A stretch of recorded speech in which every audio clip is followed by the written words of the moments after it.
Althan police સ્ટેશનના construction site પરથી electric વાયરોની ઘરફોડ ચોરીના ગુનાના આરોપીઓને મુદ્દામાલ સાથે ગણતરીના કલાકોમાં ઝડપી પાડતી અલથાણ પોલીસ સર્વેલન્સ ટીમ.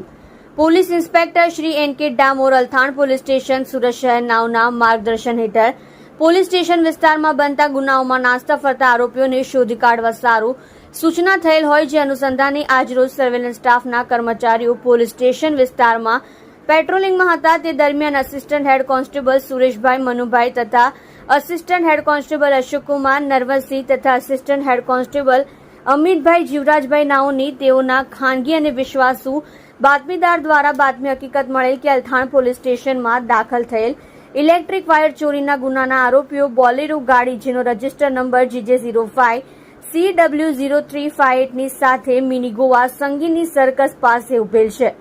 જે બાતમી હકીકતના આધારે આરોપીઓ રાજકુમાર તુલસીરામ પટેલ, વિજયકુમાર ઉર્ફે નંકુલ લેવિન, રામચંદ્ર ભીત કેવટ, પ્રદીપ હરિરામ નિષાદ, જયસિંહ જયરામ પટેલ, નિતેશ ઘનશ્યામ શર્માને ઘરફોડ ચોરીના ગુનામાં મુદ્દામાલ સાથે ઝડપી પાડેલ છે.